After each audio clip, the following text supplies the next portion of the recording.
we'll move on to cover Enterococcus, which was formerly a member of the group D Streptococci. There's not so much we need to cover, so this video will be a quick one, but let's start by thinking about the name, Enterococcus. Entero clues us in that it inhabits our intestinal tract, and coccus is especially important to pay attention to so that you don't inadvertently confuse Enterococcus, the gram-positive cocci, with a completely different bacteria, Enterobacter, which is a gram-negative rod. I've done it a few too many times. So to make sure that you don't confuse the two, we'll base the whole scene around coccus and title it Protest at the Caucus.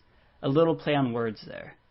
So here it is. Here's the protest in front of the caucus, specifically the California caucus.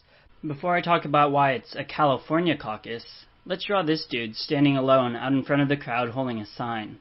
There are two species in the Enterococcus genus that we should know. There's E. faecalis and E. faecium. Faecalis is represented by the mass of people underneath the California caucus sign. Faecium is represented by the protester in the foreground holding the sign that says Stop the Fees. Fees for faecium, and California for faecalis.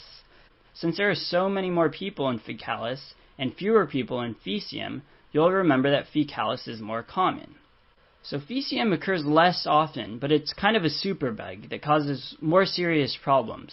So we've made the protester in the foreground a little buffer to remind you that faecium is more dangerous. But both Enterococci are pretty tough cookies. They're able to grow in mediums of up to 6.5% sodium chloride. To represent this, we'll play on the whole resist the 1% Wall Street protests, but write resist the 6.5% Northern California, again meaning it can grow in 6.5% sodium chloride. Okay, so since the guy up front is more dangerous, we'll stick a police officer on him. Notice the police officer is trying to hit him with a billy club, but he's resisting being hit by the billy club. We may go so far as to say he's showing that he's billy resistant. As you may have guessed, we're trying to communicate that Enterococcus is bile resistant. And just to make this doubly clear, we'll add the bile resistant boots that strep viridans had in our previous video. Now we're at my favorite part of the sketch because I think it's ridiculously clever. We're going to cover 3 of the main infections of Enterococcus in one symbol. The protesters are holding a sign that says, Do you heart trees? The U stands for urinary tract infections, which we've colored yellow.